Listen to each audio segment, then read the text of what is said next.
देश की ताकत तीनों है महान, जवान किसान और जनता महान। बड़ी खबर, सुप्रीम कोर्ट का सख्त सवाल, रोहिंग्या शरणार्थी हैं या घुसपैठिए। कोर्ट ने कहा पहले यही तय हो फिर बाकी बातें। मुख्य बिंदु, सुप्रीम कोर्ट ने कहा सबसे पहला सवाल ये है कि रोहिंग्याओं को किस श्रेणी में रखा जाए, शरणार्थी या अवैध घुसपैठिए। जब तक यह तय नहीं होता तब तक उनकी सुरक्षा, अधिकार और निर्वासन जैसे किसी भी मुद्दे पर चर्चा अधूरी मानी जाएगी। कोर्ट की टिप्पणी देश में विदेशी नागरिकों की उपस्थिति को लेकर नीति, सुरक्षा और मानवाधिकार के संतुलन पर भी सवाल खड़े करती है। पूरी खबर विस्तार से। नई दिल्ली, 1 अगस्त 2025। भारत के सर्वोच्च न्यायालय ने गुरुवार को रोहिंग्या मुसलमानों के भविष्य को लेकर सुनवाई के दौरान एक नींव की तरह महत्वपूर्ण सवाल खड़ा किया। जस्टिस सूर्यकांत, जस्टिस दीपांकर दत्ता और जस्टिस एन कोटेश्वर सिंह की बेंच ने साफ किया कि देश में रह रहे रोहिंग्या मुसलमानों को लेकर सबसे पहले यह तय करना जरूरी है कि क्या वे अंतर्राष्ट्रीय नियमों के तहत शरणार्थी हैं या भारत में अवैध रूप से प्रवेश कर चुके घुसपैठिए। कोर्ट ने क्या कहा, हम इस मामले में कई याचिकाओं पर विचार कर रहे हैं, लेकिन सबसे पहले हमें यह स्पष्ट करना होगा कि वे कानूनी रूप से भारत में रह रहे शरणार्थी हैं या अवैध रूप से दाखिल हुए प्रवासी। जब तक यह तय नहीं होगा तब तक अधिकार, संरक्षण और निर्वासन जैसे विषयों पर कोई नतीजा नहीं निकाला जा सकता। पृष्ठभूमि, कौन है रोहिंग्या?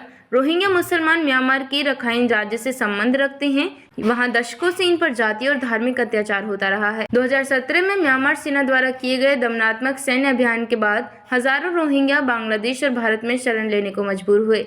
भारत में इनकी मौजूदगी, लगभग 40,000 रोहिंग्या भारत के विभिन्न हिस्सों में बसे हुए हैं। इनमें से कई लोगों के पास UNHCR द्वारा जारी पहचान पत्र हैं। भारत सरकार रोहिंग्याओं को शरणार्थी नहीं बल्कि अवैध घुसपैठिए मानती है। केंद्र सरकार का तर्क, भारत 1951 रिफ्यूजी कन्वेंशन या 1968 के प्रोटोकॉल पर हस्ताक्षरकर्ता नहीं है। सरकार का कहना है कि रोहिंग्याओं की उपस्थिति आंतरिक सुरक्षा के लिए खतरा बन सकती है। सरकार ने कोर्ट में कहा है कि वे म्यांमार के साथ मिलकर उनकी वापसी सुनिश्चित करने की कोशिश कर रही है।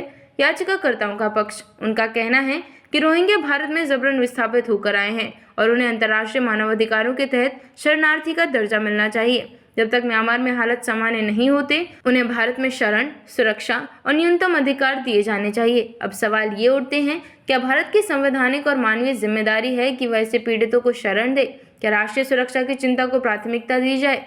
क्या भारत को शरणार्थियों के लिए कोई स्थायी नीति बनानी चाहिए? विशेषज्ञों की राय, मानवाधिकार संगठन कहते हैं कि भारत को अपनी ऐतिहासिक शरण नीति को बरकरार रखना चाहिए। वहीं सुरक्षा विशेषज्ञों का मानना है कि पाकिस्तान और आतंकी संगठनों द्वारा रोहिंग्याओं के बीच कट्टरपंथ फैलाए जाने का खतरा है, इसलिए सतर्कता जरूरी है। अगली सुनवाई में क्या हो सकता है? अब सुप्रीम कोर्ट इस सवाल पर विस्तृत सुनवाई करेगा कि रोहिंग्या समुदाय को कानूनी तौर पर किस श्रेणी में रखा जाए। यह भारत की शरण नीति की दिशा तय करने वाली ऐतिहासिक सुनवाई हो सकती है। शुरुआत यहीं से होगी, शरणार्थी या घुसपैठिए। यह सवाल सिर्फ रोहिंग्याओं का नहीं बल्कि भारत की संप्रभुता, संवैधानिक मूल्यों और वैश्विक भूमिका का प्रतिबिंब बन चुका है। सुप्रीम कोर्ट की 2 टूक, पहले तय हो रोहिंग्या कौन है, शरणार्थी या घुसपैठिए। अवैध प्रवास बनाम मानवीय संकट, रोहिंग्या पर सुप्रीम कोर्ट की ऐतिहासिक सुनवाई। भारत में रोहिंग्या शरणार्थी हैं या खतरा? सुप्रीम कोर्ट ने पूछा बुनियादी सवाल। कोर्ट का कड़ा रुख, रोहिंग्या मुद्दे की शुरुआत दर्जा तय करने से होगी। संविधान बनाम सुरक्षा, रोहिंग्या पर सुप्रीम कोर्ट की ऐतिहासिक टिप्पणी। देखते रहिए changing future TV. Like, share और सब्सक्राइब करना ना भूलें। देश, दुनिया और भविष्य की सबसे बड़ी खबरों के लिए।